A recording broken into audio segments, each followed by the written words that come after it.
Bem-vindos, estimados irmãos e irmãs em Cristo Jesus, mais uma vez em nossa sala de estudos, nesta terça-feira, dia 2 de março de 2021, Dia Mundial da Oração. Nós queremos iniciar este momento de estudo bíblico falando com o nosso Deus em oração, em nome do Pai, e do Filho e do Espírito Santo. Amém. Ó Senhor, Santo Deus e Pai, nós invocamos a Tua presença segundo a Tua promessa. Onde 2 ou 3 estão reunidos em Teu nome, ali Te fazes presente. Neste tempo de distanciamento, nós nos apropriamos deste recurso tecnológico, dessa ferramenta de aproximação.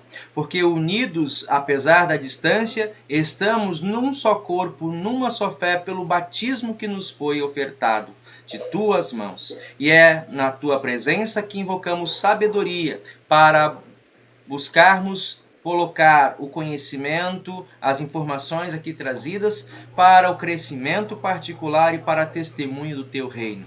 Em nome de Ti, ó amado Deus, por Cristo nosso Senhor e Salvador, que vive e reina contigo, o Espírito Santo, o único Deus, para todo sempre. Amém. Queremos cantar nosso primeiro hino desta noite, do nosso cancioneiro luterano, o hino Autoridade e Poder.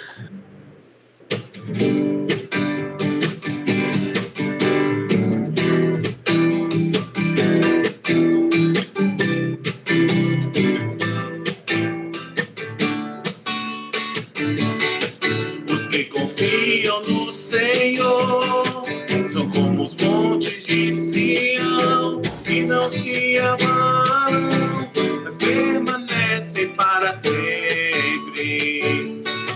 Pois como em volta de Jerusalém estão os montes, assim é o Senhor em volta do seu povo. Autoridade e poder, e o domínio em suas mãos, pois o Senhor é Deus, o Senhor é Rei dos povos. Calem-se diante dele a terra, dobrem seus joelhos, ergam as mãos, pois o Senhor é Deus, o Senhor é Rei dos povos. Calem-se diante dele a terra, dobrem seus joelhos, ergam as mãos, pois o Senhor é Deus, o Senhor é Rei dos povos. Não dá sem Jesus, não dá. Não dá sem Jesus, não dá. Não dá. Sem Jesus não dá para ser feliz. Sem Jesus não dá. Não dá sem Jesus, não dá. Não dá sem Jesus, não dá. Não dá. Sem Jesus não dá para ser feliz. Ser feliz.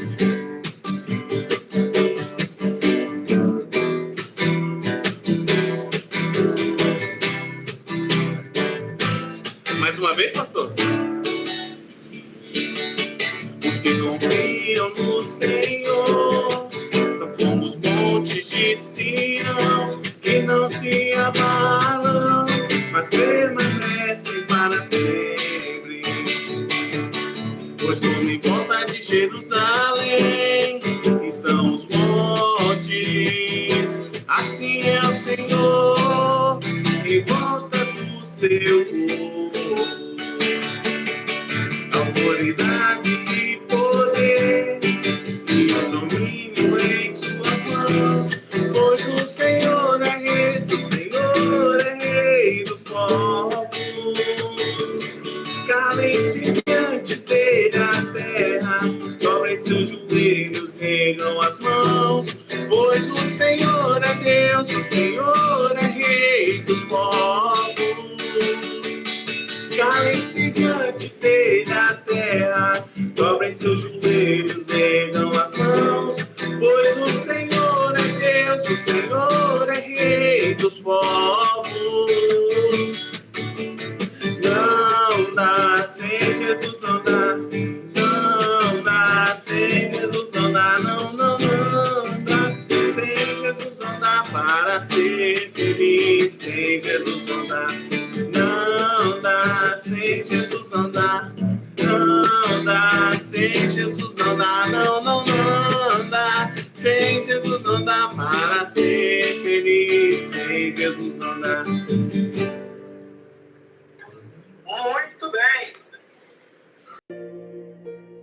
Senhor, não importa quem eu seja, reconheço que sou pecador, mas sei também que Tu, Senhor Jesus, és santo, justo e amoroso.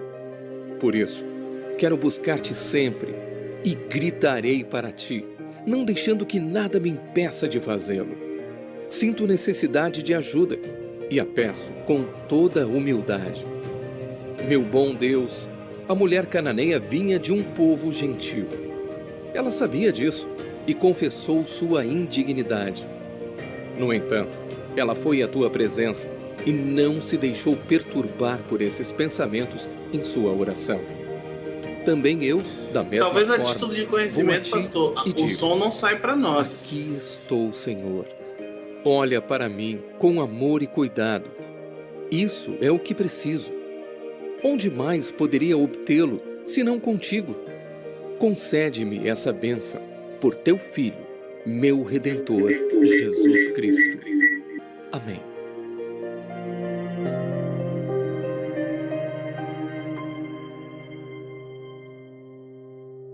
Que o Senhor nos aceite assim como somos, né? Um pedido de oração, de aceitação diante de Deus, da maneira como somos, como estamos, né? Um pedido de perdão de pecados, é um pedido de reconhecimento, neste tempo de quaresma, da nossa indignidade material, né? Que se aporta, que se acolhe na graça do nosso Deus maravilhoso.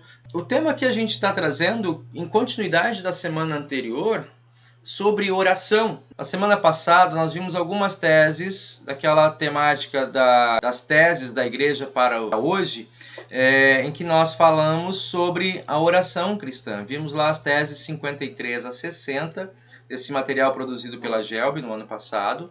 E no final do estudo nós trouxemos um comentário de um instrumento chamado terço luterano. E como é assim algo que poucos conhecem, até mesmo eu só fui tomar conhecimento disso em 2018, e aí tem um estudo muito bem preparado, na verdade é um relato de alguém que faz uso, né? E aí, como levantou essa curiosidade, a gente está trazendo hoje esse material para a gente dar uma olhada. Então, o tema de nosso estudo hoje é sobre o terço luterano. Então, o texto que a gente vai meditar, ou na verdade conversar a partir dele, é esse texto que está à nossa frente, né? É do Carlos Alberto Leão. Tá? Como ele mesmo ele diz, ele tomou conhecimento por uma questão de desejo da sua meditação. Tá? A palavra nos diz lá em Tessalonicenses, nós estudamos isso algumas semanas atrás, orai sem cessar, de que a oração ela está presente na vida cristã, assim como a respiração para sustentar o corpo. Né? Não dá para você se afirmar cristão se você não tem, digamos, ou não faz um bom uso de uma oração. Né? Viver uma vida de oração. Viver uma vida de oração, como diz o próprio texto, né? O Espírito Santo fala em nós e clama ao Pai as nossas necessidades com gemidos inexprimíveis, ou como diz na nova tradução, de maneira que a fala não exprima, mas que o Espírito sabe dos nossos desejos e leva essas nossas inquietudes ao olhar do Pai, ao conhecimento do Pai. Então, nesse sentido, até enquanto estamos em silêncio, o Espírito Santo ora em nós e por nós. Né? Há essa compreensão. A prática da oração, para algumas pessoas, ela vai trabalhar o conceito da disciplina. Né? A disciplina pessoal, a disciplina devocional. E nós podemos usar dessa disciplina dentro da nossa própria liberdade. Né? Nesse ponto, não há um horário específico para a oração, não há uma duração específica para a oração, não há também uma sequência de orações obrigatórias diárias. Né?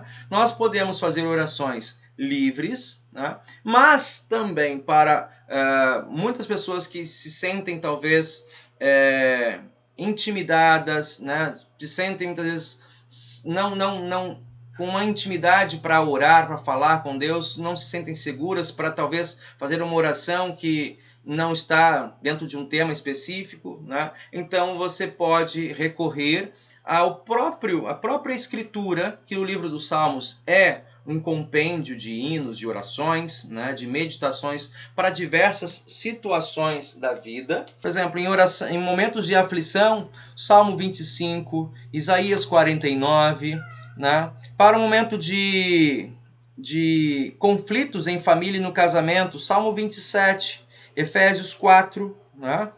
Para momentos de alegria, bom, tem momentos de alegria, de solidão, tem momentos de insegurança quanto ao futuro, Salmo 91, né? E assim tem para outros salmos também, outros textos que não necessariamente salmos, mas a Bíblia, nesse sentido, ela é repleta de salmos. Eu trouxe também mais um material para a gente entender do que a gente tem de diversidade de apoio nas orações. Por exemplo, eu trago aqui o devocionário 5 Minutos com Jesus, do ano de 2020. Né? E esse devocionário, deixa eu ver, acho que aqui congelou a minha imagem. Tá tudo bem aí? Ah, sim, agora abriu. Ele aqui traz... tá bom. Isso. Ele traz... Opa, tem que achar aqui. Ele traz aqui no início do devocionário, esse ano acredito que também, eu não tenho mais o 5 Minutos com Jesus comigo, ele traz orações para cada dia da semana, né? Uma oração para o dia, para segunda, para terça, para quarta, além daquela oração que nós já temos aqui tradicionalmente no final de cada meditação, né? Então, esses são essas, né, são ferramentas, são instrumentos de apoio devocional. Para entender qual é a minha tônica na leitura deste texto, na reflexão sobre esse tema do terço, do uso do terço, né?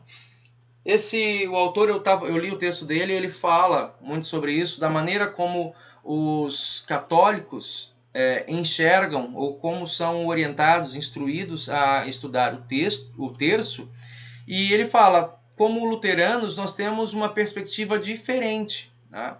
Mas nem por isso precisamos deixar de fazer uso de instrumentos que estão dados para a igreja muito antes dessas divisões, muito antes, por exemplo, da Reforma Protestante. São dados lá do século VI, século VII, né? A prática e o uso do terço na vida devocional nos mosteiros. Por fim, se vocês têm o nosso Inário Luterano, o Inário Luterano também tem uma seção de orações.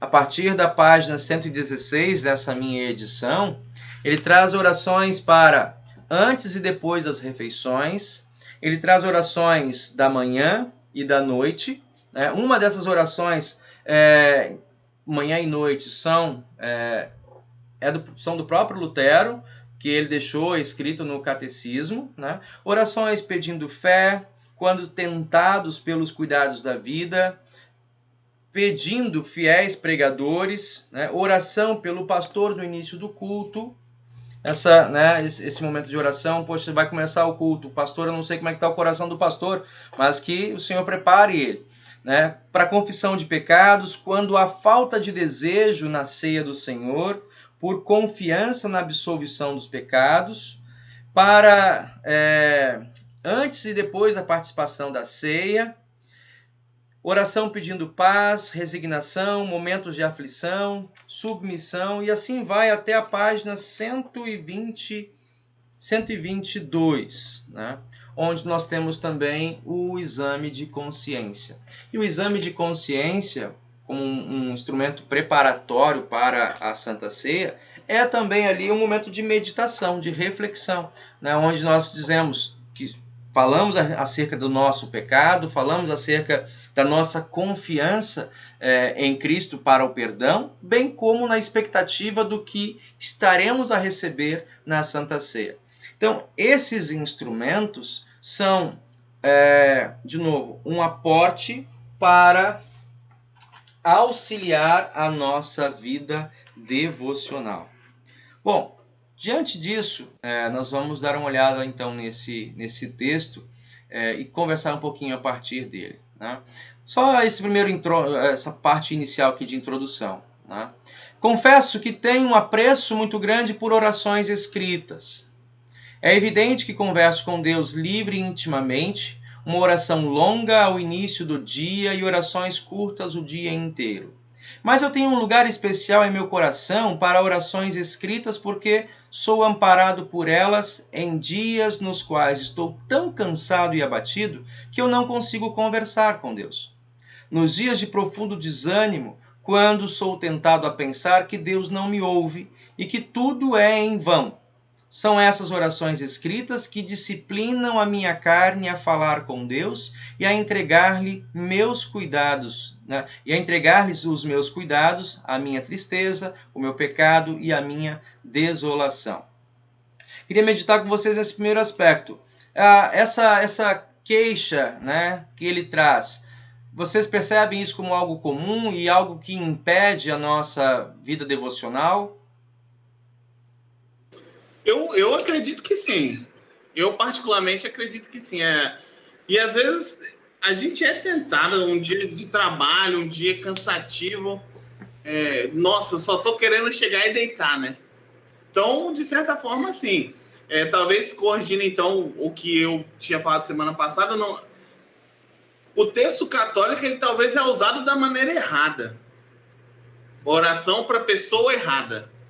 Mas como um objeto, então, de devoção, de segurar a rédea mesmo e falar, não, eu tenho que fazer, vamos lá. Sim, talvez sirva de fato, mas aí tem que ter uma disciplina muito grande para conseguir conciliar, né?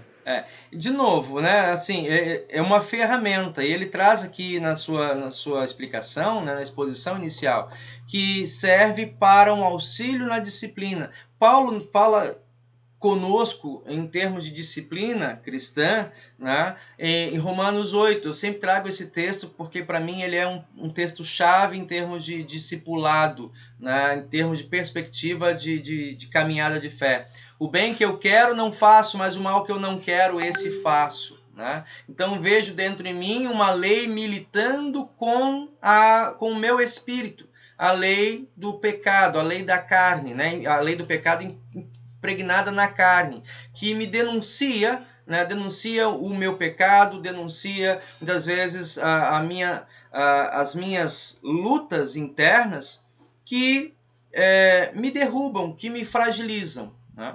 Nesse momento que ele traz aqui o uso de orações escritas, tem esse aporte de você, ao mesmo tempo em que você está lendo uma oração escrita com uma temática própria, de você poder meditar em cima dessa temática e não necessariamente ficar, digamos, à disposição da sua mente, da sua concentração, né? O que pode incorrer como você citou aqui, fez o exemplo, né? Você está cansado, começa a meditar e a sua mente te furta da atenção naquele momento e você ou desfalece no sono ou você pode não meditar em questões mais profundas da nossa vida devocional. Né? Então, de novo, orações escritas, elas são instrumentos, ferramentas de apoio. Né? Nada exclui a oração sincera, a oração particular, né, que nós fazemos e que contemplam situações do cotidiano. Né? Mas elas podem ser reforçadas ou amparadas por orações feitas por outros cristãos de outras épocas. Primeiro, só justificar a garrafa aqui, é que a minha avó tá assistindo aqui pelo WhatsApp e eu não consigo, ela não tem ninguém para ajudar ela a botar no Google, então ela tá assistindo aqui pelo WhatsApp. E aí, assim, lógico, voltando lá ao que eu falei, né, a questão da disciplina, né, tem gente que tem uma disciplina admirável. Lutero, por exemplo, ele cita, e eu acho que eu citei isso semana passada, eu não conseguiria fazer nada no meu dia se eu não tivesse pelo menos 1 hora de oração. 1 hora. A gente ora 5 minutos e já não tem mais palavras. Imagine orar 1 hora. Lógico que, como naquela época ele ainda estava na questão católica, então tinha oração do Pai Nosso, orações diárias, orações pelas pessoas, orações pela política, pela família, etc. E aí assim ele ia. Mas 1 hora de oração exige uma disciplina enorme. Erison, Sim. eu muitas vezes eu recorro ao Pai Nosso, né? As orações que a gente já está acostumada a fazer, a oração que o nosso Deus deixou. Eu lembro uma vez que eu fui assaltada e eu fui levada junto da pessoa no carro e eu fiquei num estado assim de perplexidade, né? Adrenalina muito alta, eu não sabia o que dizer, eu não sabia o que fazer. E eu fiquei o tempo todo orando o Pai Nosso. Eles ficaram me olhando e eu orava de novo, e eu orava de novo, até que chegou uma hora que eles me deixaram no meio da rua e foram embora. Então, eu sei que Deus me protegeu e ali eu não tinha nenhuma condição de falar nenhuma outra coisa. Então, estava incutido dentro de mim e foi a oração que Deus me fez conseguir fazer. Então, eu acredito que quanto mais orações nós tenhamos, quanto mais palavras nós tenhamos, né? Aquilo que a gente muito convive é aquilo que a nossa boca, que a nossa mente vai poder pensar. Então, se a gente convive com orações, seja nossa, seja a oração nossa, seja a oração do próximo, eu vejo essas orações dos outros e muitas delas refletem o que eu penso, refletem o que eu sinto, como poesias, né? Eu não sei fazer uma poesia de um poeta famoso, mas a gente se identifica com muita coisa ali. Então, eu acho extremamente válido. São seres humanos orando a Deus, são seres humanos contritos ao Senhor e falando com Ele. Por que não falar também da mesma forma? Eu não consigo ver nenhum empecilho para isso. Eu acho que alimenta, né? Alimenta o nosso espírito. Aí eu vou até comentar em cima disso, Cláudia. Assim, certa vez, uma senhora que estava passando por um problema de Alzheimer. Ela chegou numa fase crítica em que alguns dias que nós a visitávamos, ela não reconhecia a própria filha, né? Mas reconhecia a equipe, no caso o pastor, junto comigo estávamos visitando ela. No momento de devoção, o pastor usava as palavras da nossa liturgia, usava, por exemplo, o Salmo 23, ele utilizava o credo apostólico, o Pai Nosso, né? As palavras da Santa Ceia, e ele iniciava a fala e deixava que ela então continuasse, né?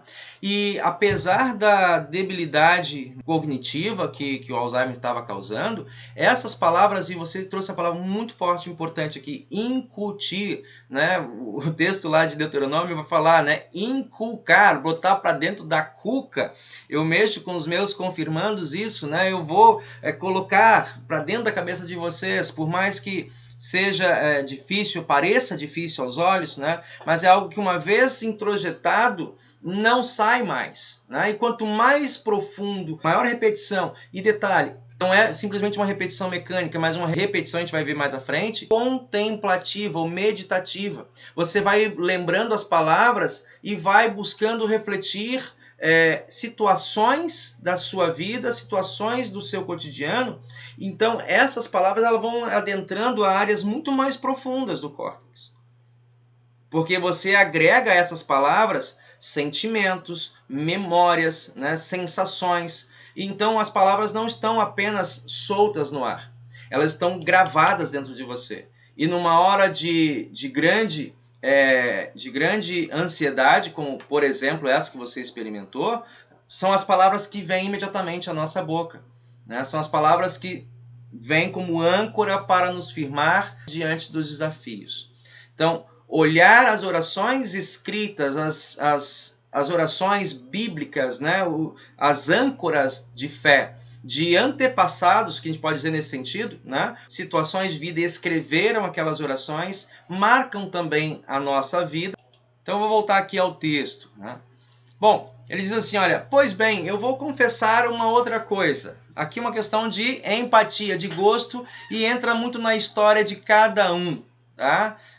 Digamos, a sua matriz religiosa. Talvez eu seja de uma família que tem lá atrás um berço católico, um berço histórico, um berço anglicano. Isso esteja muito comum na nossa identificação. Muito bem, vamos pegar aqui então, dar uma olhada. Como ele vai dizer aqui, ó. Eu vou confessar que eu sempre gostei da recitação do terço e sempre me trouxe paz ao coração ouvir as orações repetidas no terço mariano, mesmo não concordando com a teologia contida nele. E aqui nós já tocamos isso, né? Ouço só para sentir paz, não me atentando muito ao teor das palavras, né? Foi então que comecei a pesquisar terços cristocêntricos, em que não houvesse invocações a Maria, a Virgem Maria, e infelizmente não encontrei sequer um na Igreja de Roma.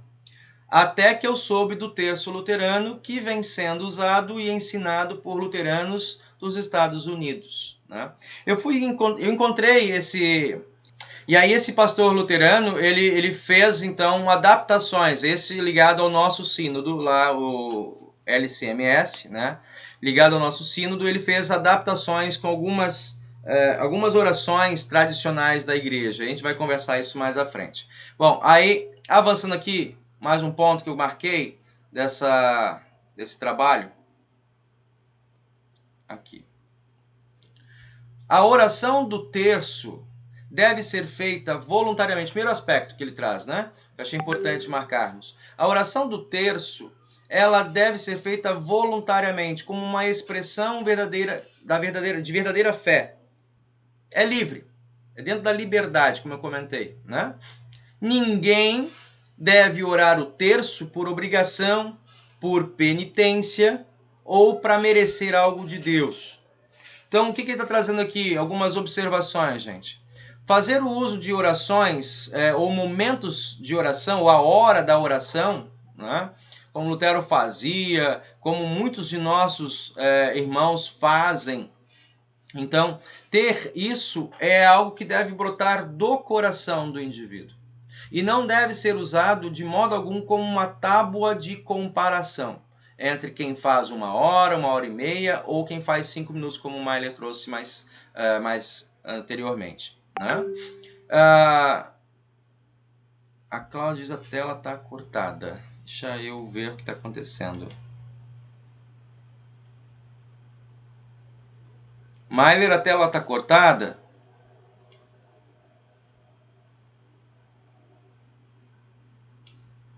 Favoreceu agora? Nossa, eu fiquei falando um tempão sozinho. Pra mim tá bom agora. Tá ótimo assim. Tá bom, tá bom. Não deixem de falar. Manifestem mesmo. A Cláudia já se manifestou. Obrigado. Então, isso é o que deve acontecer, gente, dentro da nossa liberdade cristã, de maneira muito particular, né? Outro aspecto aqui, a oração do terço como penitência. Lógico, isso aqui na nossa confissão, nossa confessionalidade não cabe, né? Porque a ideia de penitência é aquilo que nós vemos muitas vezes repetidos, né? Que a pessoa vai lá, faz a confissão de pecados, e aí como um ato de penitência dado pelo sacerdote ao fiel, ele deve orar 2 ou 3 terços, né? Ou seja, uma série de orações, e ali está mitigada a sua culpa momentânea, né? Ele é perdoado e ele vai lá e cumpre aquela série de penitência, está aliviado o seu peso de consciência, né? A oração não deve ser usada nesse sentido, e nós não ensinamos que ela faça ou que ela cumpra esse papel, né? E também não deve ser utilizado como moeda de troca, de barganha diante de Deus. Não é pelas orações que eu faço que o Senhor aceita os meus pedidos, né? Somos estimulados a orar? Sim, né? O Senhor diz, né, ensina em diversos momentos da Escritura, até o próprio Jesus faz citação das orações com persistência, com foco, né?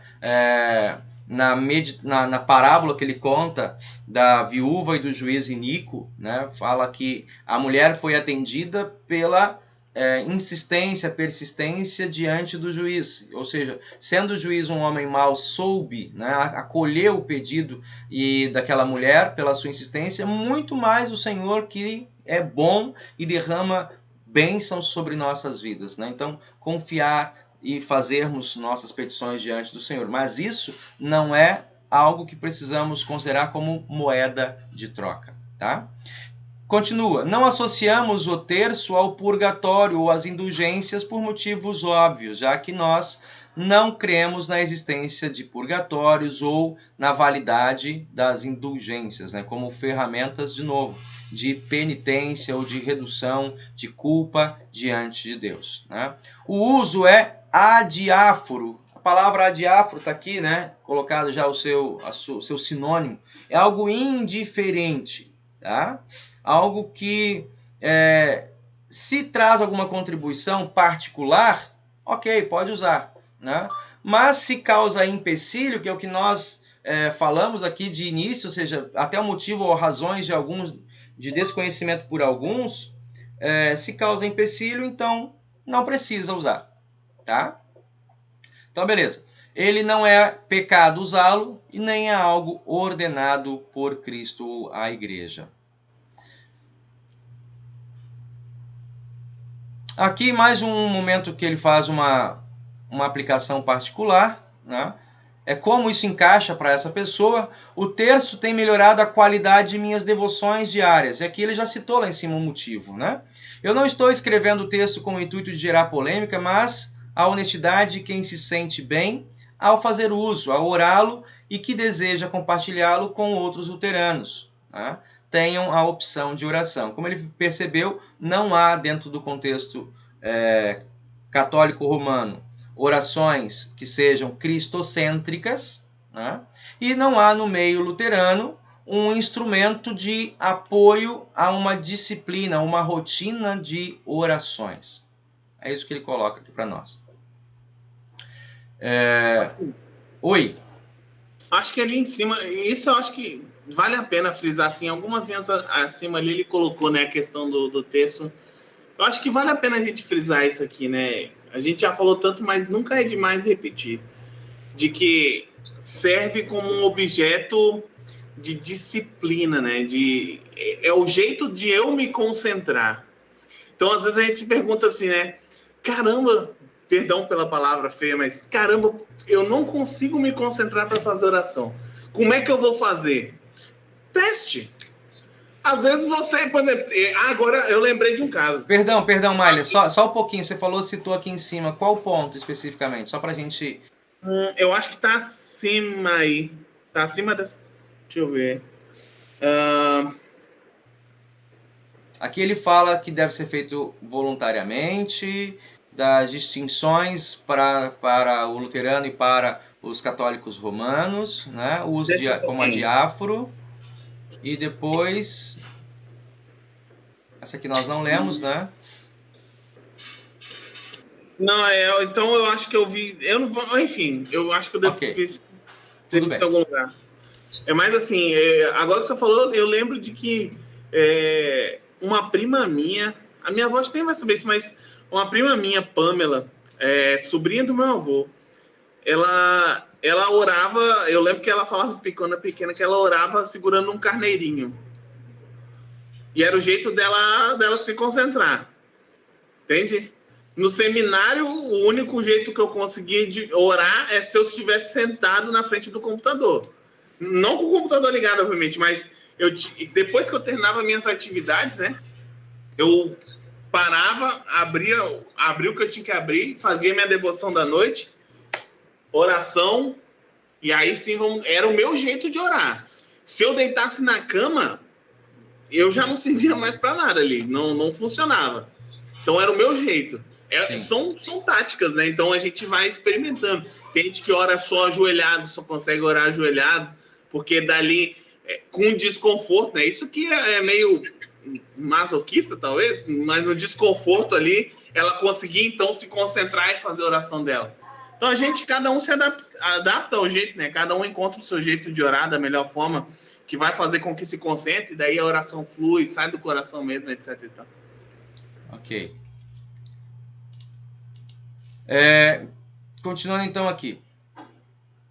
Aqui que ele fala, eu oro o texto todos os dias, né? Diz a hora em que ele escolhe para fazer isso, e aqui um ponto que eu marquei. É uma disciplina corporal, uma espécie de compromisso que assumi comigo mesmo, para que não negligencie a oração, a meditação e a leitura das Escrituras. Né?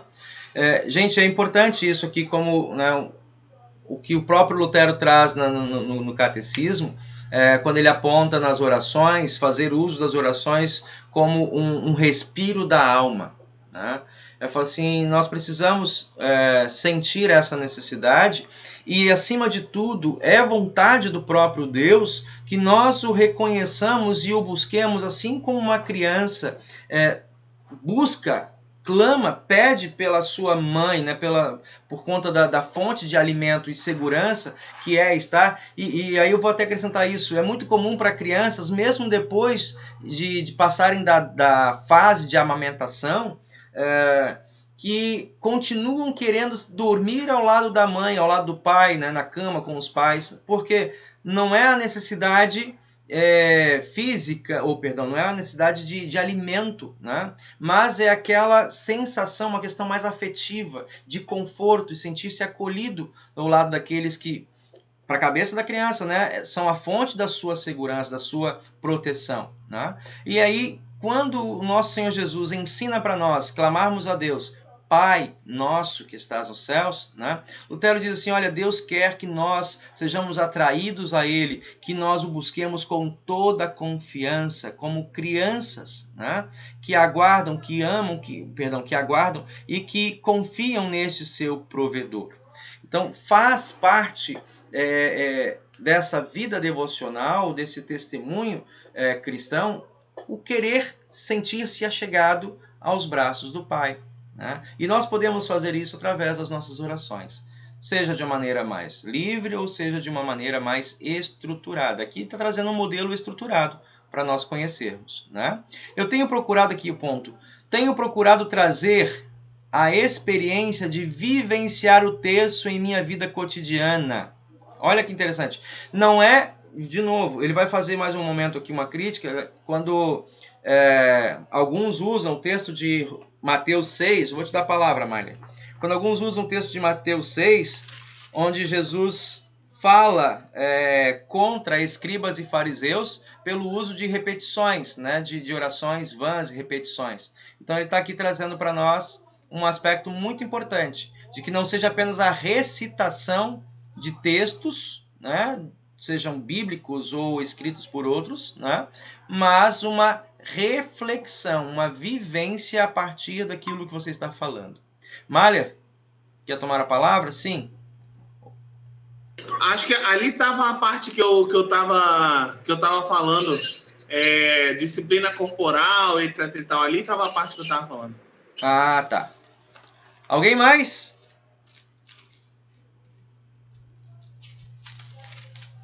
Gostaria de fazer uso? Então vamos voltar aqui. Então eu tenho procurado trazer a experiência de vivenciar o terço em minha vida cotidiana. E ele é para ser refletido. Tá? Eu vou pegar aqui o texto que é trazido muitas vezes como crítica, né? Mateus capítulo 6. Vou mudar aqui a câmera, por favor. Mateus capítulo 6, os versículos 5 e diante, né, antes da oração do Pai Nosso, diz assim o texto em Mateus: quando vocês orarem, não sejam como hipócritas, que gostam de orar em pé nas sinagogas e nas esquinas das ruas para serem vistos pelos outros. E eu afirmo a vocês que eles já receberam a recompensa, né?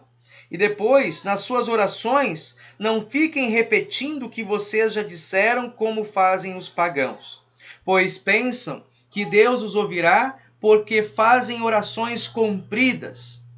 Não sejam como eles. Antes de vocês pedirem, né, o Pai de vocês já sabe o que vocês precisam. Então é um contraponto que ele traz no uso de orações, né? Ou seja, fazer o uso do terço como orações que se repetem dentro de uma estrutura, fazer uso de orações escritas, né, como algo que já foi produzido por outro, digamos, deixar de fazer isso ou refutar todos esses instrumentos de apoio, né, por causa de um texto que está aqui afirmando, não repitam. É interessante a reflexão que ele faz. Jesus rejeita essas orações ou estimula a rejeitarmos a prática dos chamados aqui dos pagãos, né, por conta de acharem que a oração tinha um efeito em si mesma.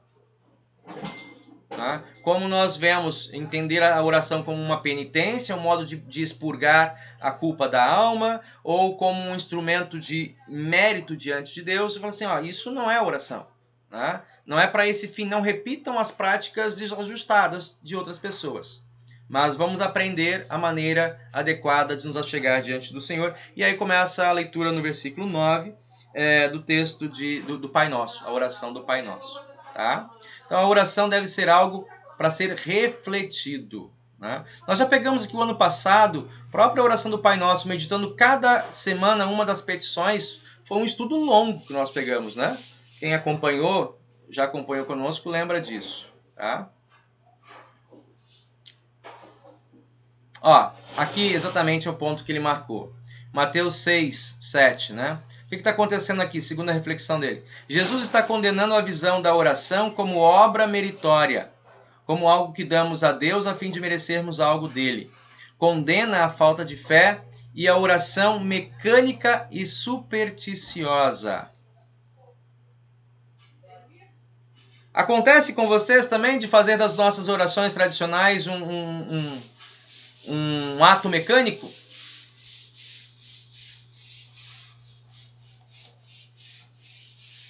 Quais são os prejuízos de fazermos, por exemplo, da nossa vida devocional um ato mecânico? O que vocês consideram? Beto e... Cadê o Beto? Beto e Soraya. Quais prejuízos vocês acham que a gente pode sofrer em fazer da nossa vida devocional um ato mecânico? Ou as orações como um ato mecânico?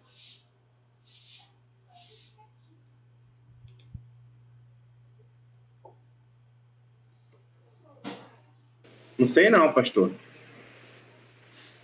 Soraya? Prejuízo? Assim...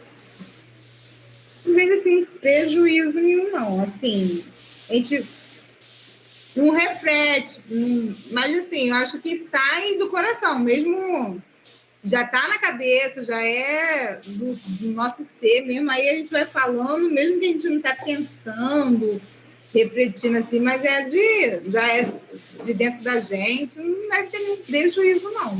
Tá. Então, você está trazendo um aspecto, por exemplo, que a Cláudia colocou antes, né? Que a oração repetida, já internalizada, ela está, digamos, fazendo parte, constitui o nosso ser. Né? Então, ela já vem de maneira natural. Esse é um ponto para a gente não tomar isso como algo simplesmente mecânico, que aí é a pura repetição por si, né? Não refletida. Quando nós fazemos algo de maneira simplesmente mecânica, sem reflexão, nós deixamos digamos, ter um ganho extra nessa reflexão particular, essa reflexão dinâmica. Quando nós pensamos as palavras do Pai Nosso, por exemplo, Pai Nosso que estás nos céus. Né? Poxa, a quem eu estou dirigindo essa oração? A Deus, o Criador do céu e da terra. Né? E o que mais Ele fez para que Ele, hoje, quando eu chamo Pai, né, diferente do que foi no passado, as pessoas não podiam dizer o nome dele. Olha o privilégio que eu tenho. Né? Não apenas de reconhecê-lo como Deus Criador, mas como o meu Pai, que me criou e que me resgatou. Então, são algumas reflexões que a gente faz particularmente, né, que estão disponíveis para nós. Quando nós fazemos a oração simplesmente mecânica, nós caímos naquela situação de sentir, poxa, será que eu falei o Pai Nosso inteiro? Poxa, será que eu parei, eu refleti nas palavras que eu tinha que falar, que eu falei todas, né? Então, esse, digamos que seria, na minha visão, o prejuízo. Né? É de nós não refletirmos nas palavras que estão dadas para nós para o momento de oração. Eu acho que, tipo assim,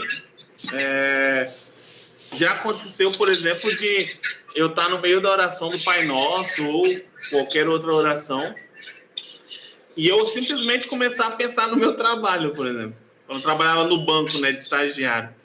Era muita coisa para fazer, a gente tinha muita coisa mesmo, assim. O banco é uma loucura, né? E aí você perde o foco. Quando você vê, então, por exemplo, às vezes a gente precisa refletir, né? Eu acho que é isso que o senhor quer trazer pra gente. O Pai Nosso é uma oração completa pra gente refletir em cima dela e botar tudo ali mesmo. E aí, às vezes, o negócio... Pai Nosso que estás no céu. Nossa, amanhã eu tenho que mexer com o expurgo do banco, tenho que enviar as correspondências. Santificado seja o teu nome, mas eu tenho que levar aquele malote. Já se perdeu, você já esqueceu tudo, sabe? Já se foi tudo por água abaixo, né? Então aqui entra o aspecto, ó, Jesus não se opõe à prática de oração, né? Mas a incredulidade e hipocrisia no ato, né? No ato da oração. Então é essa a advertência que nós recebemos ali naquela palavra. Erison. Sim, Cláudia. Eu fico aqui pensando em relação ao que o Mailer falou, né? Que nós temos no dia a dia muitas coisas que acabam realmente tirando o foco da gente. E quando a gente chega no final do dia, ou no começo do dia, que você sabe que você fez muita coisa, você sabe que no outro dia você vai fazer muita coisa, a gente tem, principalmente eu que sofro de ansiedade, né? O síndrome do pensamento acelerado. E se a gente parar para prestar atenção, o ato de orar, ele além de ser uma bênção, um presente de Deus para a gente, ele também é um momento de meditação, né? Que tantas pessoas nos dias atuais, né? Essa geração ansiosa que a gente tem vivido, pagam, né, profissionais para você poder fazer momentos de meditação, momentos em que você se desligue desse mundo para pensar, sei lá, tem gente que fala para pensar na água, no ar, na respiração. Existem várias técnicas que muitas vezes eu tenho que usar para poder desacelerar o meu pensamento. E a oração, ela também, além de todos os benefícios espirituais, ela também deveria nos levar para essa condição de estarmos só nós e Deus. Mas é muito difícil, só pela graça de Deus, para a gente realmente ter essa bênção de poder ter esse contato com Ele, de poder conversar com Ele, porque é uma dupla bênção, né? Conversar com Deus e exercitar a meditação, o desligamento do mundo, que é extremamente importante para a nossa saúde mental.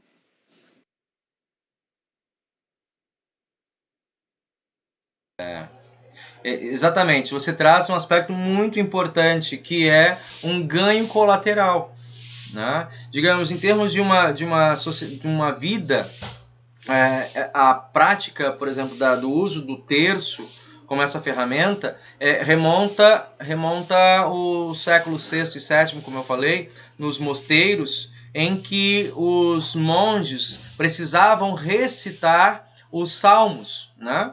E estava vendo essa informação, e ali eles usavam lá um instrumento mais rústico, né? Que era uma corda, um cordão com nós feito ali, atado entre eles, e em que, na medida em que o monge ele ia recitando aquele salmo, né? Ele marcava e passava mais uma peça, mais um nó, e aí ele ia acrescentando mais um outro sermão, um outro salmo que ele estava meditando, que ele estava recitando. Então trazia também, ou seja, isso é uma prática dentro dos templos e dos mosteiros antigos, né? De pessoas que guardavam grandes informações, um acúmulo muito grande de informações na memória, que é o papel dos monges, né? Tanto na escrita quanto na recitação de textos e liturgias amplas, assim. E hoje em dia a gente tem muita informação e elas passam meio despercebidas por cada um de nós e não refletimos, não internalizamos, né? Vivemos a correria, e a prática da meditação ligada a essa devoção traz esse ganho colateral, porque você mesmo diz, hoje a prática estimulada, muito custeada, quem é um coach de meditação ganha razoavelmente bem, cobra bastante pelo tempo e o conhecimento, né? E nós temos isso. Nós já temos isso, ou seja, eu não vou orar para a água, não vou ficar pensando em mim mesmo, né? Mas eu vou pensar nesse Deus e as suas palavras para mim, refletir a minha vida a partir, né, nessa palavra, para organização, para acalmar o coração, acalmar as minhas emoções, né? Entrega o teu caminho ao Senhor, confia nele e o mais ele fará. Gente, o que essas palavras têm para dizer a alguém que sofre, como você está trazendo, Cláudia, que é alguém que sofre de um pensamento assim acelerado, né? A ansiedade. Entrega o caminho ao Senhor. Vai pensando nisso a cada dia e fazer disso também uma disciplina, né? Uma proposta, um desafio disciplinar.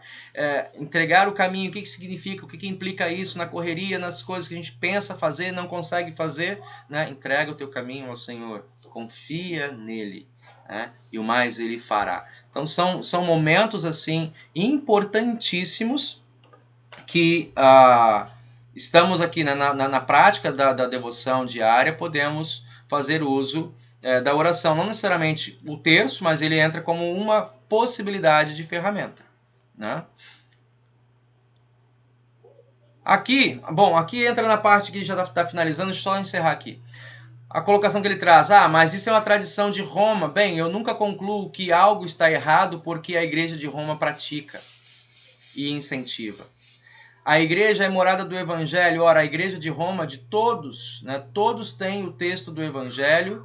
Na igreja de Roma, todos têm o texto do Evangelho, sua pregação, o batismo. Portanto, a igreja de Roma é tão igreja quanto as demais. Também é um argumento falacioso, pois pressupõe que a igreja de Roma está errada. E é quase uma petição de princípio. Ele está trazendo esse aspecto aqui. Quando alguém fala, porque se faz na igreja romana, eu descarto. Nem paro para refletir, eu nem paro para ver a validade ou o benefício disso, né? E aí vamos olhar a igreja de Roma, gente, como uma igreja histórica. Nós somos integrantes de uma igreja histórica. Quantas pessoas que, fora do contexto luterano, ouvem falar assim, luteranos, nossa, né? São católicos disfarçados, né? Falam que é uma seita, falam que não é uma igreja verdadeira, então, mas desconhece, sequer se propõe a conhecer a história, sequer se propõe a conhecer as confissões ou a interpretação, ou a proposta e a pregação da mensagem, né? Então, simplesmente você descarta como um elemento um elemento alienante, né? E você segue o seu próprio caminho, né? Então, deixam de aprender e ganhar os benefícios dentro dessa igreja que é histórica. E lembramos, né? A igreja cristã, ela é anterior à denominação romana. E a igreja cristã a qual fazemos parte, ela engloba muito mais do que também a confessionalidade romana, né? Então, isso é importante a gente frisar e reforçar o nosso testemunho diário. Bom, aqui ele traz para nós algumas exposições, como que ele utiliza, né? Só para conhecimento, tá ok? Acho que, como eu também, vocês não conhecem, então vamos fazer aqui essa exposição. Ele traz aqui. Utiliza-se o mesmo cordão da Igreja de Roma que você pode encontrar em qualquer livraria católica, né? E aqui no Brasil não tem o modelo luterano. O modelo luterano aqui seria uma cruz no centro com a rosa de Lutero, né? Só para mudar a questão de adereço, né? Entre o que tem lá e o que tem cá. Vamos pensar aqui, para nós fazer até com a cordinha e aquelas miçangas do cordão da avó. Eu acho que assim, mais do que o elemento em si é o que nós podemos aprender com ele. Vamos pensar lá nos monges do século VI e VII, que pegavam um barbante, um cordão e faziam nós, né? Ao longo desse cordão, até que se fechasse um ciclo do seu programa diário de orações. E aí ele começa aqui, segura-se o crucifixo, né, e persigne-se com ele, dizendo em nome do Pai, do Filho e do Espírito Santo. A palavra persignificar, persignar, né, persignificar, persignar. É você fazer o sinal da Santa Cruz, né, aquele que se faz na testa, na boca e na altura do peito. ou o sinal mais amplo, né, da testa, peito, ombro esquerdo, ombro direito, né? Faz o sinal da Santa Cruz e o que seria a nossa invocação, né, em nome do Pai, do Filho e do Espírito Santo. Continuando aqui, segurando ainda o crucifixo, professe o credo apostólico, a segunda parte, né? Depois, segurando a primeira conta, a primeira bolinha, né, o Pai Nosso. Então é a oração que está presente nesse terço, né? Faz a oração do Pai Nosso. Depois, a partir das contas, as 3 primeiras contas, faz a oração que na minha leitura, é a oração do Kyrie, né? Ele fala aqui como a oração do Senhor. Senhor Jesus Cristo, Filho de Deus, tem piedade de nós, tem piedade de mim, pecador. Tá? Nós fazemos isso no ato cultico, na nossa liturgia, é o Kyrie. Glória ao Pai, ao Filho, e na sequência, Senhor, tem piedade de nós. Cristo, tem piedade de nós. Senhor, tem piedade de nós. Então é um pedido de perdão de pecado, né, de clamar a misericórdia de Deus sobre a nossa vida. Depois, na última conta, né, terminando a terceira oração do coração, inclina a cabeça e faz o glória. Glória ao Pai, ao Filho e ao Espírito Santo, como era no princípio, agora é, no princípio, agora e sempre. Amém. Tá? Jaculatória, isso aqui é o que está na igreja, no terço católico, né? Essa oração no terço católico seria aquela ideia, né? Virgem Mãe, rogai por nós. Esse é o termo, a gente não utiliza isso, tá? A gente não utiliza. Aqui é um momento de liberdade. Utiliza uma oração, eu faço, então, a orientação de que façamos uma oração, quem quiser usar, aqui você pode fazer a sua oração particular ou por uma intercessão específica daquele momento, né? Depois, quinta conta, anuncie o primeiro mistério, ore o Pai Nosso. Depois, uma dezena, os textos de Mateus 16, né? Ore devagar, pensando no mistério e as suas necessidades. Na verdade, são trechos bíblicos, né?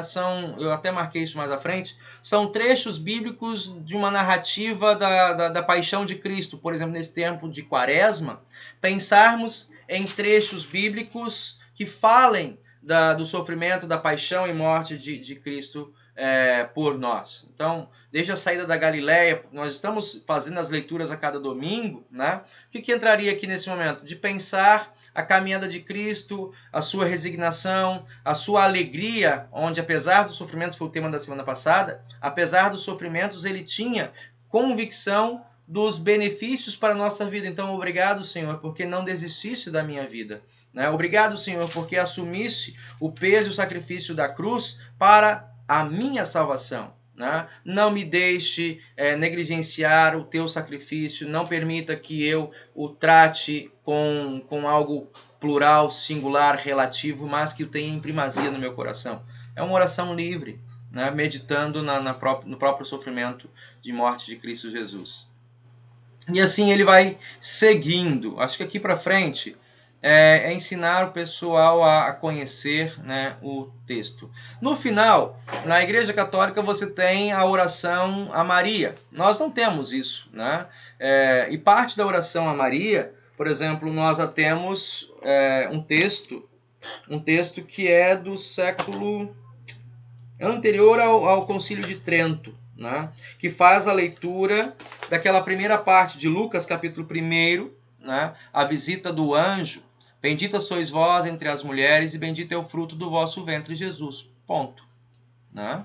Maria, de fato, é a mãe de Deus. Maria, de fato, foi uma serva dedicada ao Senhor no uso da sua vida, né, para cuidar do próprio Deus. Né? Então, esse reconhecimento, ou a gente tem, por exemplo, nosso inário, e é também um cântico bíblico, que é o Cântico de Maria, Lucas capítulo 1, dos versículos 47 a 55. Agora, Senhor, diz... Perdão. Magnífica. Lucas capítulo 1. A minha alma engrandece ao Senhor e o meu espírito se alegrou em Deus, o meu Salvador, pois ele contemplou na humildade da sua serva e desde agora por todas as gerações me considerarão bem-aventurada, porque o Deus poderoso fez grandes coisas por mim, santo é o seu nome. E aí continua a leitura desse texto. Então são meditações de alguém que se coloca como instrumento nas mãos de Deus, né? Então pode-se fazer uso desse texto e meditar nesse texto também. E aqui está o Magnificat, né? Encerra o terço novamente com a oração do Pai Nosso e em nome em nome da Trindade, tá? Já calmo, pegue as escrituras, leia reverentemente. Surgir um capítulo por dia do livro de Gênesis e Apocalipse. Essa aqui é uma sugestão de leitura bíblica. Pois bem, passamos essa reflexão. Como eu falei, a título de conhecimento, né? Para muitos, eu acho que é um termo que a gente falou até aqui, que vale ressaltar. As orações ou uma prática devocional cotidiana acrescenta em nós tempo de disciplina, de reestruturação pessoal, de acomodação das coisas que estão ao nosso controle e aquilo que está sob o controle de Deus, e que a nós cabe apenas aguardar a sua providência. Cabe aqui também, foi falado algo positivo, que é o crescimento em termos de meditação na riqueza histórica, né, de outras orações, de outros cristãos, né? E eu gostaria de ouvir de vocês que outras reflexões particulares vocês construíram a partir dessa nossa reflexão dessa noite. Eu acho que, assim, particularmente, digamos que o texto ele me fez olhar para o meu modo de orar de novo. Como eu estou orando. Eu confesso que eu perco o foco na oração. Eu acho que esse texto ele olha para mim e diz assim: arruma um jeito de fazer uma oração porque o Senhor merece. Ele é o jeito de você se comunicar com Ele. É o jeito de você agradecer, é o jeito de você pedir, é o jeito de você botar suas angústias ali, e é o jeito que Ele também vai te atender, é o jeito que Ele também vem até você e diz: não, eu estou te ouvindo, meu filho. Então ele fala bem para mim, né? Eu falei, eu tinha uma mania eu tinha um jeito de orar. Por que não resgatar esse jeito de orar de novo? Independente, tipo assim, ele não tá falando, igual nós tratamos o texto todo, ele não tá dando um jeito de orar, ele não tá dando que o terço é o melhor jeito. Ele tá dizendo que, de novo, bom, a gente pode arrumar um jeito de orar melhor, um jeito pra gente se concentrar na oração, porque é um momento importante. Não é um momento de eu ficar contando cabritinhos ou pensando na... Então, arrumem os seus jeitos. Então, para mim, ele serviu assim, desse jeito. Mas alguém gostaria de trazer alguma reflexão particular? Que pode servir para outras pessoas, gente. Eu acho que aqui, né, eu fiz a leitura, eu fiz as minhas reflexões, mas se vocês também conseguiram pegar algumas nuances diferentes que porventura não tenha sido colocado aqui, a gente está construindo um material para deixar para outras pessoas também acompanharem. Eu estava lembrando o que aconteceu na escola do meu filho, quando eles foram explicar as aulas online, e aí eles falavam para as crianças colocarem a camisa da escola, né? E as crianças não queriam colocar, não queriam ligar a câmera, não sei o quê. Eu achei interessante a diretora na reunião explicando que era assim, eles tinham que separar um momento, já que eles não podem estar na escola, então é um momento de estar na escola. Então, é levantar, é colocar roupa, é sentar numa cadeira, é pegar o material e é estudar. Porque se você está ou na sua cama, ou você está, sei lá, em qualquer outro lugar, de qualquer outro jeito, sem ser visto, você, na verdade, não vai estar muito bem ali, onde você deveria estar. Então, eu imaginei, né, eu fiz uma comparação com tudo aqui que a gente conversou, que, assim, nós como nós não podemos estar lá no céu, então nós temos que tirar uma parte do nosso dia, uma parte do nosso tempo, para estar ali como se lá estivéssemos, né? Ali ao lado do Pai, conversando, tirar realmente tudo que está à nossa volta, esquecer dos malotes, esquecer das aulas, esquecer das questões que nos aborrecem simplesmente por nos aborrecer, ou até mesmo coisas que eu estou ansiosa para fazer, e colocar tudo ali nos braços de Deus, e abraçar com Ele, ficar com Ele, e aí depois a gente vai e continuar a nossa vida, porque ainda não estamos lá. Porque daqui a pouco, né? Daqui a um tempo, nós estaremos a eternidade com Ele. Eu imaginei alguma coisa assim. E você traz um aspecto bom, Cláudia, muito importante. O aluno está estimulado, né? Ou seja, fora do campo devocional, é a hora que você dedica para isso, porque tem um outro momento que você não está, embora você não esteja fisicamente, você traz uma colocação de disponibilidade. Eu estou para isso agora, né? Então, dentro da igreja, na nossa igreja, eu não vou ficar, não sei se, assim, algumas confissões, algumas denominações têm essa, sei lá se é um cuidado, se seria a palavra, o que vem na minha palavra é uma vigilância. Existe uma vigilância maior em termos de disciplinar o fiel, disciplinar o irmão da prática devocional. Nós, pastores luteranos, não temos esse hábitos, né, o Mailer? Não é o nosso hábitos, não é uma coisa que nós impomos sobre os membros, né? Há um esclarecimento, né? E uma estimulação a uma consciência e boa prática da liberdade cristã, né? Isso da nossa parte, de esclarecer, de trazer ferramentas para que o próprio cristão exerça, né, a sua disciplina particular, fazendo o melhor uso das ferramentas que eu coloquei aqui hoje para vocês, né, que estão dadas para nós. Devocionários, guias de oração, a própria escritura, momentos de devoção. E aportados com essa bagagem, nós escolhermos o melhor momento para cada um. O Mailer e eu, nós estamos conversando que um dos textos para a leitura na próxima semana é do Decálogo, os 10 mandamentos, né? Santificarás o dia do descanso. Não é necessariamente o sábado em si que é santo. Todos os dias são santos, porque a ele pertence todo o tempo, toda a glória. A natureza, ela glorifica ao Senhor.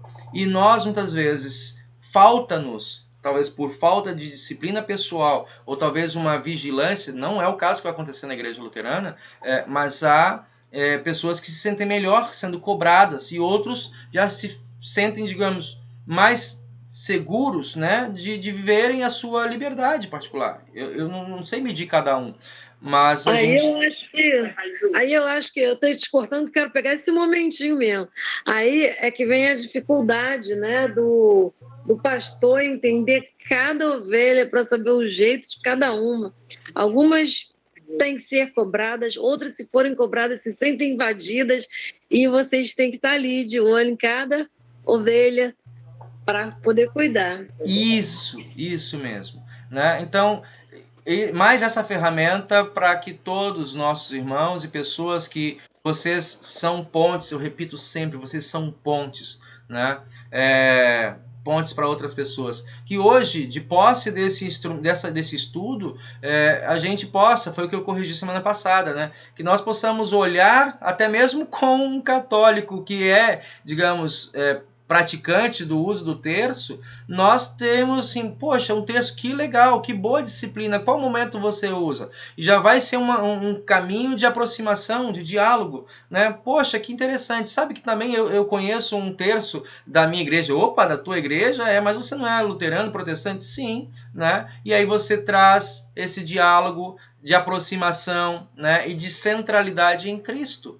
Olha que riqueza, né? Que ferramenta que nós temos nas mãos de aproximação, de diálogo de fé e de concentração, né? De centrar. Se muitas vezes nós criticamos porque há um uso distorcido, nós podemos fazer essa mesma ferramenta, esse mesmo elemento, e dialogar a possibilidade de fazer um uso centrado em Cristo, né? E modos de viver essa fé, essa vida devocional em Cristo, né? Eu acho que esse é um outro ganho também que nós temos nesse estudo de hoje. Como você falou, é uma questão de cada um, né? Há pessoas que se adaptam, outras não. Eu nunca tinha ouvido falar e tudo, e nunca também rezei o terço, né? Então eu não sabia nem como que se fazia para usar. A questão é que a Cláudia falou, a questão da disciplina é muito importante, né? Para a gente poder manter tirar um período, porque os dias são muito corridos e de repente fica muito difícil mesmo para a gente tirar um tempo, tirar um momento, e é importante que se tire esse momento, né, de devoção. Não precisa necessariamente ser com o terço, mas pode ser também com a leitura do salmo por dia. Eu gosto muito de ler os salmos. Sempre há momentos na minha vida que... Vocês estão me ouvindo? Estamos sim, muito atentos. O som está diferente. Não é que o som ficou assim estranho. Também teve momentos que, né, de tensão e tudo, e aí vem aqueles versículos do Salmo, né, aquietai-vos e sabei que eu sou Deus, né, e assim, guarda-me, ó Deus, por quem te me refugio, o Salmo 91. Então são coisas assim que a gente lembra e deve, eu acho que poderia assim cada um fazer mesmo, né, com relação à disciplina, né, mesmo para vida espiritual. Acho interessante. Vamos chegando então ao final do nosso momento de estudo bíblico. Vamos cantar o próximo hino. Convidar então nossa irmã Cláudia para se preparar. O hino A Oração da Noite. Eu gostaria de fazer então nesse Dia Mundial da Oração, orar com vocês. Senhor Deus e Pai querido, quão bom é podermos nos dirigir a Ti a qualquer momento do nosso dia, em qualquer situação da nossa existência, reconhecendo a Ti como o nosso Pai, o Abba, o provedor, não apenas criador do corpo, mas restaurador da nossa dignidade física e espiritual. Obrigado pelo seu amor à minha vida e à vida daqueles que ao redor de mim trilham neste tempo de Quaresma a caminhada, lembrando da nossa finitude e da tua promessa de vir mais uma vez, manifesto a esse mundo e acolher para junto de si todos os salvos. Permita, Senhor Deus, que enquanto esse dia não chegue, nós tomemos as ferramentas da Tua Palavra, façamos da oração este nosso momento de fechamento para o mundo, de reestruturação diante de Ti, e que possamos, Senhor Deus, também nos preparar para, através do testemunho, através da nossa presença, através do nosso socorro, sermos espelhos Teus para as pessoas ao nosso redor. Pai querido, olha pela nossa sociedade, olha pelo nosso estado, municípios. Conceda, Senhor Deus e Pai querido, a consciência neste tempo de pandemia, em que muitas unidades de saúde estão colapsando pela falta de espaço, pela falta de recursos médicos para atender os pacientes. Mas também te damos graças e louvor, Senhor Deus e Pai querido, porque vemos o Teu cuidado ao longo desse ano com a disponibilidade de vacinas, ainda não suficientes, mas estão sendo trazidas e oportunizadas a todas as pessoas. Senhor Deus, ajude-nos como igreja, para que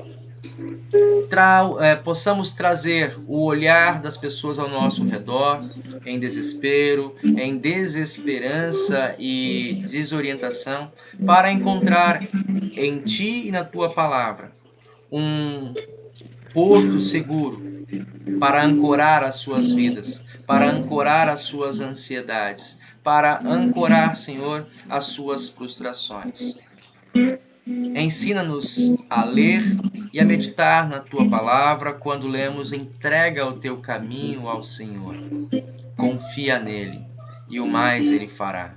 Senhor Deus, tão difícil é entregarmos as rédeas das nossas vidas. Continuamos muitas vezes na ilusão de que temos o controle sobre todas as coisas. Não sabemos sequer, Pai, se acordaremos no dia de amanhã. A Ti cabe o nosso futuro e o nosso presente. Permita-nos entender, meditar e compartilhar esta confiança em nosso lar, em nosso trabalho, em nossa vida cotidiana. Por amor de Teu amado Filho Jesus Cristo, que aprendemos a orar com grande alegria: Pai nosso que estás nos céus, santificado seja o Teu nome. Venha o Teu reino. Seja feita a Tua vontade, assim na terra como no céu. O pão nosso de cada dia nos dá hoje e perdoa-nos as nossas dívidas, assim como nós também perdoamos aos nossos devedores. E não nos deixes cair em tentação, mas livra-nos do mal. Pois Teu é o reino, e o poder e a glória para sempre. Amém. Queremos cantar, para finalizar a oração da noite,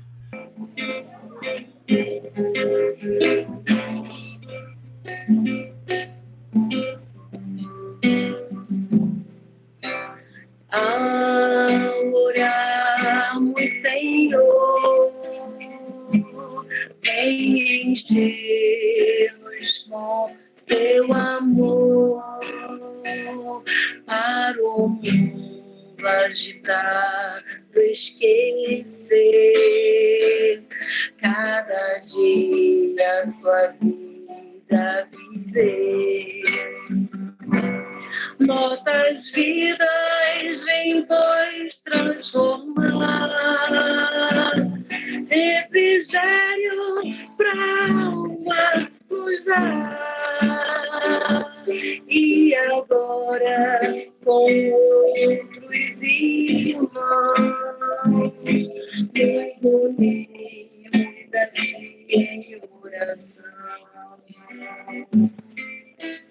A orarmos, Senhor, vem encher-nos com Seu amor, para o ajudar-nos esquecer, cada dia sua vida viver. Nossas vidas vem, pois, transformar, refrigério pra alma nos dar. E agora, com outros irmãos, nos unimos a Ti em oração. E agora, com outros irmãos, nos unimos a Ti em oração.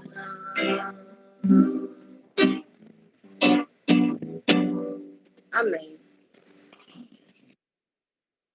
O Seu rosto e nos dê a paz. Amém.